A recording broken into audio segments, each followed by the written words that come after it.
Erdoiza, quien es estudiante de la Ingeniería de Biotecnología de la Universidad de las Fuerzas Armadas ESPE, colíder en el grupo de Biología Sintética IGEM Ecuador. Damos paso con el siguiente tema, que es avances y limitaciones en la aplicación de biofungicidas basados en dsRNAi. Bienvenido, Jean-Pierre. Adelante y suerte. Muchas gracias. Muchas gracias por la invitación. Es un honor para nosotros estar aquí en representación del equipo IGEM Ecuador. Bueno, si me esperan un momentito. Ya. Podemos continuar. Bueno, en esta ocasión vamos a hablar de una técnica que está siendo bastante innovadora en el área de protección de cultivos vegetales. Vamos a hablar de avances y limitaciones en la aplicación de biofungicidas basados en ARN de interferencia de doble cadena, como se abrevia en inglés, dsRNAi.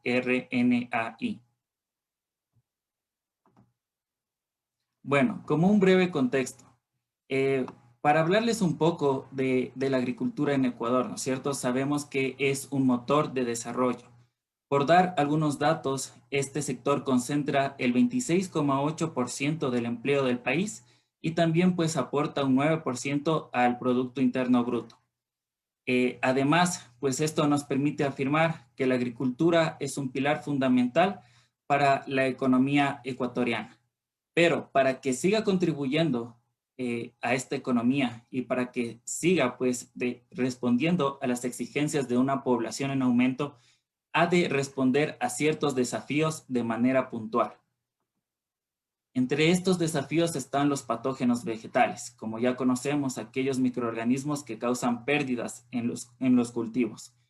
Esta diapositiva es clave porque en ella podemos observar a tres tipos distintos de cultivos que tienen mucha importancia económica aquí: el café, el cacao y el banano. Todos ellos susceptibles a hongos fitopatógenos y por tanto a pérdidas económicas. Por dar un dato, en el café pues hubo recientemente en el 2013 un hongo de la roya que generó, se estima, unas pérdidas entre 40 y 50 millones de dólares. Pero bueno, antes de presentar la tecnología que pretende solucionar estos problemas, me dispongo un poco a explicar a nivel molecular qué es lo que estos hongos le hacen a la planta. Bueno, aquí podemos ver un esquema, es un esquema realizado con fines didácticos. Podemos ver una planta de manzano y claro, esta representación puede ser cualquier tejido, y aquí también está un hongo tratando de entrar al tejido. Lo que debemos entender aquí para fines de nuestro ejemplo es que este hongo va a producir algún compuesto que le va a hacer daño a la planta. Para nuestro caso en particular, vamos a hablar de una proteína que rompe las células de las plantas o que tiene propiedades patogénicas. A fin de cuentas, lo que se va a obtener al final es pues la pudrición de la planta y claro, del fruto. Pero bueno, antes que eso, antes de producir la proteína, el hongo va a tener que iniciar en sus instrucciones, en las instrucciones de todo ser vivo, que es el ADN. Entonces, este ADN va a pasar a un código entendible para la maquinaria del hongo, que es el ARN mensajero. Y este ARN mensajero es el que en realidad es interpretado por la maquinaria celular del hongo para producir las proteínas que acabarán haciéndole daño a la planta. Entonces, esto como un ejemplo didáctico, como les digo, para comprender cuál es el mecanismo molecular con el que los hongos pudiesen estar afectando a las plantas.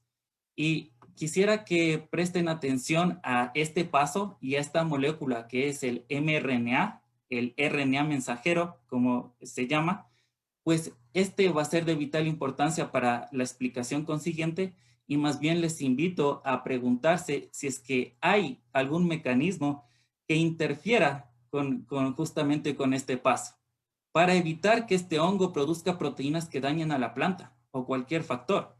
Entonces, esa es la pregunta, ¿no es cierto? Y en verdad, eso es el motivo por el cual les traemos esta presentación. Vamos a hablar del RNA de interferencia. Estábamos buscando un mecanismo, pues es este.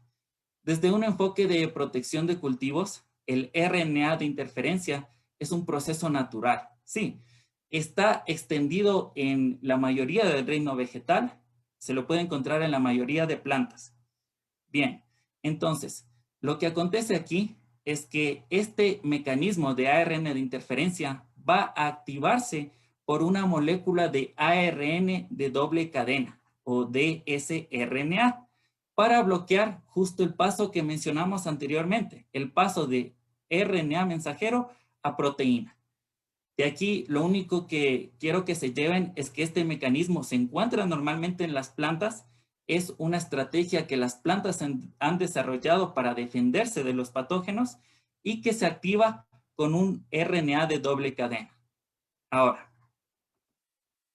lo que acontece aquí es pues que básicamente, para no perdernos, hemos hablado de varios tipos de ARN y bueno, vamos a puntualizar un poco más. El RNA mensajero, para nuestro ejemplo, es el del hongo, aquel RNA que va a producir una proteína que induce patogenicidad a la planta. Entonces, no nos perdamos. RNA mensajero del hongo y este es el que produce la proteína que destruye a la planta. El dsRNA es una molécula de ARN de doble cadena, pero pertenece a la planta, ¿sí? Esta molécula es una molécula defensiva de la planta que se va a unir al ARN mensajero del hongo. Claro, he puesto de forma didáctica unos colores rojos para simular, pues, que estas estructuras son complementarias y por tanto pueden unirse. Y al unirse el dsRNA de la planta al RNA mensajero del hongo, este último va a sufrir la degradación. Es un marcaje para ser degradado y justamente la función de este dsRNA es interferir con la producción de la proteína. Por eso, RNA de interferencia.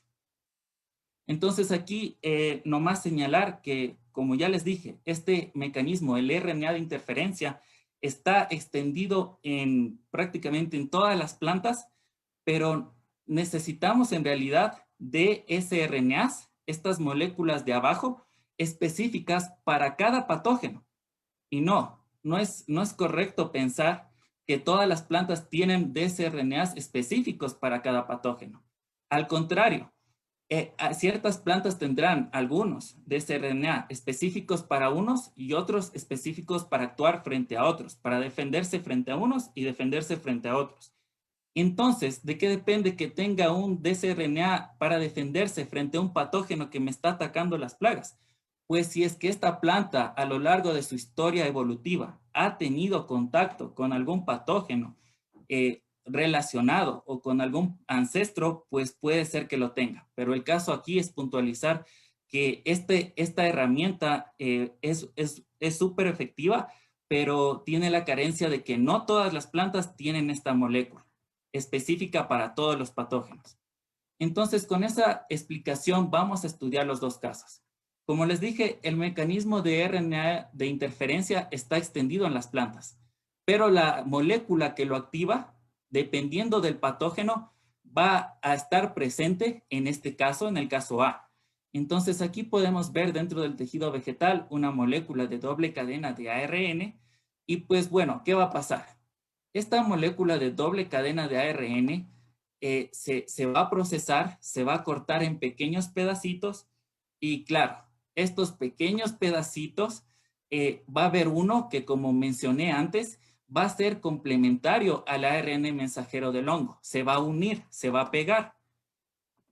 Y claro, al pegarse, este ARN mensajero del hongo no va a poder ser utilizado para producir ese compuesto que le hace daño a la planta. Entonces, el hongo mismo detecta esta interferencia y como no puede salvarlo, lo destruye, lo manda a destruir.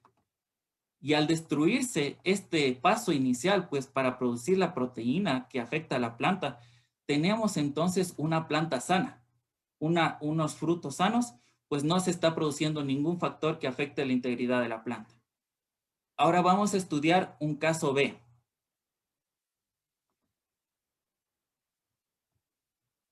A ver. Bueno, aquí está el caso B.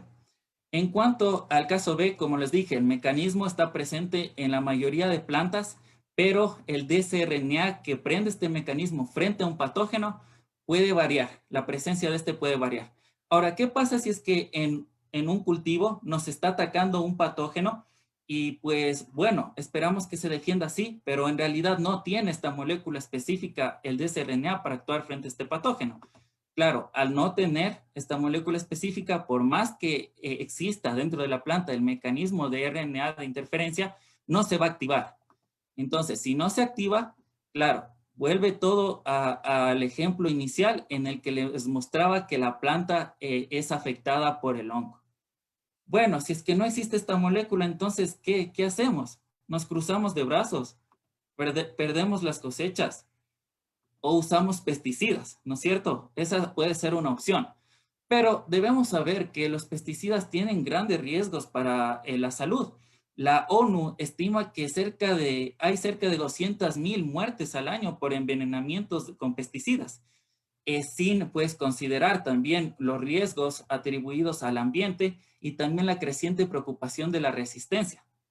Entonces, aquí es cuando ya entra pues la biotecnología, todas estas ramas que son la biología sintética también, y dicen, bueno, si yo conozco bastante a este patógeno, yo puedo diseñar una molécula de dsRNA específica para este patógeno, producirla a nivel de laboratorio, incorporarla en una formulación agrícola y, claro, aplicarla tópicamente en las plantas. Entonces, aquí van a ver que va a aparecer un spray. Idealmente, el mecanismo que presentamos va a incorporar este dsRNA silenciado y pues este dsRNA exógeno va a introducirse en la planta. Y al introducirse, pues nuevamente se activa el mecanismo de ARN de interferencia, se degrada el ARN mensajero del hongo y pues tenemos protección para la planta. Entonces, este es el mecanismo del cual les estamos hablando: sintetizar la molécula específica para un patógeno, incorporarla en una formulación agroquímica y aplicarla tópicamente. Bueno, ¿cuáles son las ventajas? Tenemos varias. Primero, estos compuestos son biodegradables, son amigables con el medio ambiente. Y aquí viene la ventaja principal. Tiene un modo de acción súper específico. ¿Por qué? Porque lo estamos diseñando frente a una secuencia de ARN mensajero. Una secuencia que tiene unas letras que nosotros vamos a conocer. Necesitamos información previamente, claro que sí. Y vamos a ver una secuencia específica que se una pues a este RNA mensajero. Entonces, ese es una ventaja con respecto a los pesticidas tradicionales, la especificidad. Ahora bien, también tenemos bastantes resultados positivos en cuanto a la translocación de esta molécula a distintos tejidos de la planta. Por ejemplo, si yo coloco el spray en una hoja, lo primero que nos hemos de preguntar es si, bueno, va a llegar al tallo, al resto de la planta. Y pues sí, efectivamente, la planta transloca naturalmente esta molécula y aquí podemos ver una imagen. En este estudio querían apagar este RNA mensajero, querían apagarle al gen que produce este RNA mensajero y bueno, este es un control al cual no se le ha puesto el spray y acá ven que cómo se ha apagado todo esto al que sí se le puso el spray. Y la particularidad de aquí es que esta imagen es obtenida de un lugar donde no se puso el spray. O sea, que la molécula ha viajado del sitio inicial donde se colocó el spray hasta este tejido, donde se está viendo el efecto de esta molécula. Y bueno, como tercer punto, no es clasificado como OGM. Claro, partamos de que en primer lugar es un producto, no es un microorganismo. Y si bien es cierto, este enfoque, el del ARN de interferencia, puede usarse para hacer OGMs, ese enfoque tiene ciertos limitantes, principalmente por la percepción pública y también porque no es tan fácil hacerlo. Por tanto, la alternativa consiste en hacer un producto que bien estudiado puede ser una solución muy importante a futuro. Bueno, buenos días con todos. Continuemos con las desventajas. Existen 3 desventajas en cuestión de la aplicación de estos ARNs de inferencia. Entonces, la primera están los costos de la metodología cuando se eleva a una escala, cuando se hace un escalamiento del proceso. Y la segunda es porque el ARN de interferencia es sensible a la acción de nucleasas. Y esto también crea limitaciones por esa degradación que se hace del ARN, tomando en cuenta de que se degradan con mucha facilidad. Pásale, por favor. Ya. Esta cuestión de la degradación, hay muchos estudios que se han realizado para poder evitar esta acción y se ha descubierto de que por medio del uso de la nanotecnología podemos aplacar esto porque se pueden encapsular estos ARNs, los dsRNAs o los ADNs de interferencia se encapsulan y van a tener una cubierta protectora que les va a impedir reaccionar con agentes externos, como lo son las nucleasas, las enzimas degradadoras de ARN. ¿Sale? Hay algunos ejemplos de éxitos que se han realizado en el control de hongos con esta tecnología. Entonces, se ha aplicado tanto a Fusarium graminearum, que es un hongo que afecta a lo que es la cebada, donde se realizaron pulveraciones de dsRNA, el CYP3, dirigido a genes que son del egosterol fúngico. Entonces, lo que nos permitía era de, al inhibir simultáneamente esta ruta de síntesis del ergosterol fúngico, demostraron que el ARN, el dsRNA, se traslocaba en la planta. O sea, sí tenía una buena acción. Ustedes pueden ver en la imagen del lado izquierdo. El primero es el tratamiento con dsRNA y el segundo es ambos con la infección de este hongo, el Fusarium. El otro estudio que se realizó también fue en Botrytis cinerea. Este es un hongo común que también se ha llamado su enfermedad como el moho gris y se da en condiciones de alta humedad en el aire. Se hizo un tratamiento de dsRNA y sRNA donde se le dirigía a genes que tienen similitud con la proteína DICER, DCL1 y DCL2 de Botrytis cinerea. Esto se aplicó externamente en frutas, verduras, pétalos y flores y hojas en Arabidopsis. Y también por medio de esto se descubrió que inhibía el crecimiento también del hongo. ¿Pasar? Bueno, ahora nos preguntamos acerca de la seguridad, ¿no? Porque tomando en cuenta que la seguridad ambiental y humana, en este caso de la ambiental, nosotros tenemos que mantener la especificidad de nuestra aplicación. ¿Por qué razón? Porque si nosotros tenemos 2 organismos en un mismo ambiente, microambiente, 2 organismos con el mismo gen que nosotros tomamos en cuenta para el silenciamiento, se parece mucho al otro, puede afectar no solo al microorganismo patógeno que queremos eliminar o inhibir, sino que también puede afectar a algún organismo que sea muy parecido genéticamente, pero que sea beneficioso en este caso. Entonces, por eso tenemos que tomar mucho en cuenta la especificidad y qué genes se van a tomar en consideración para el silenciamiento. En el caso de de la seguridad humana, nosotros tomamos el humano se puede afectar por medio de la ingestión, inhalación o la exposición dérmica.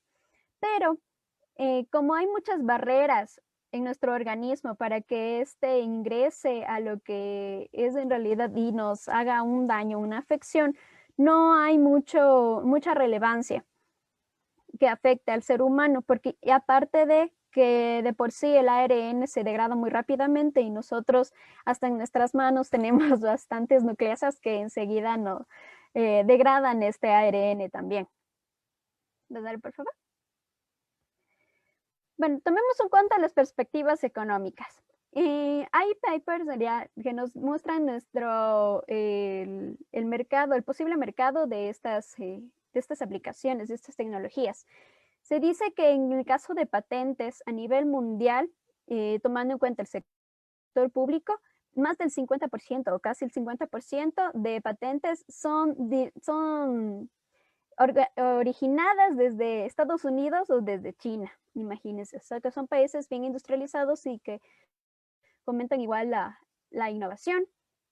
En el sector privado, la mayoría de empresas que se dedican a esto es obviamente la biotecnología agrícola, o también llamada agrobiotecnología, que son los principales productores de patentes. Entre estos tenemos algunas empresas como Syngenta, Monsanto o Bayer Corp Science. ¿No sé?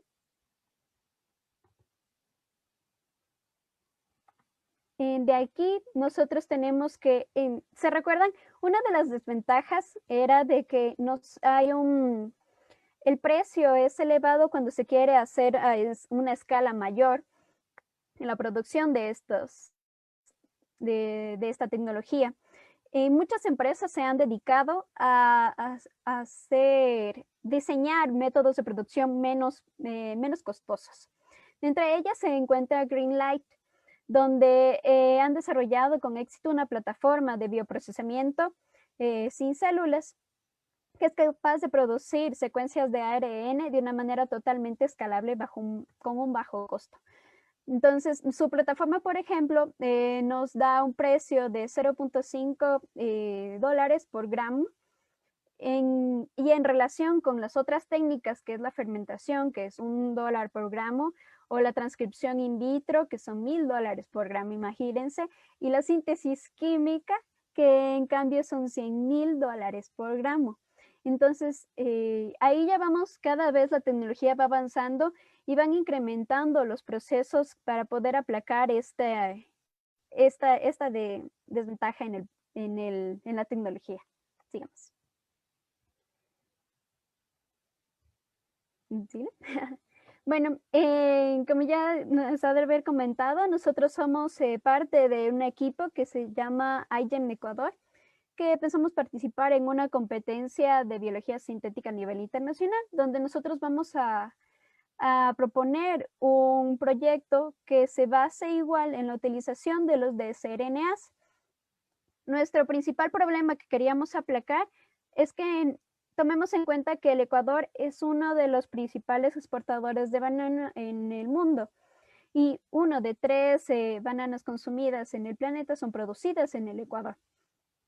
Pero últimamente llegó la enfermedad, la fusariosis, a partir del Fusarium mopsisporum cubensis raza 4, donde es se podría decir, cuando hay una contaminación de este hongo, generalmente lo que optan es quemar todas las plantaciones, ya que este está en el suelo y se puede transmitir fácilmente.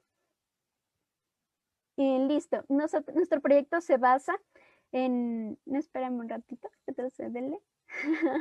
Nuestro proyecto se basa en que vamos igual a hacer una aplicación tópica del dsRNA, tomando en cuenta los genes esenciales del hongo.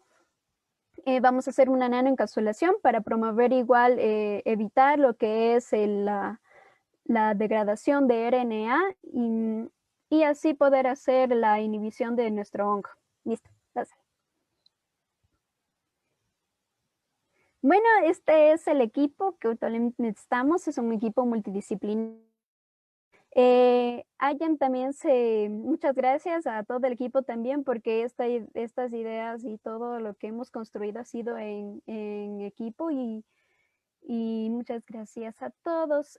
Tomando en cuenta el proyecto iGEM, pásale nomás. Muchas gracias. Tomando en cuenta el proyecto iGEM se trata de que los proyectos sean hacia la sociedad, o sea, en beneficio de la sociedad. Por eso nosotros aún tenemos de largo, porque tenemos que analizar en conjunto con agricultores, con empresas, para ver y modificar nuestro proyecto. Si quieren contactarnos también, ahí está nuestro correo, nuestras páginas web también. Y cualquier pregunta estamos abiertos a contestar, chicos. Gracias a los jóvenes Jean-Pierre y Natalia Torres por su brillante exposición. Agradecidos además por su colaboración en este magno evento, deseándole el mayor de los éxitos en sus labores diarias. A continuación,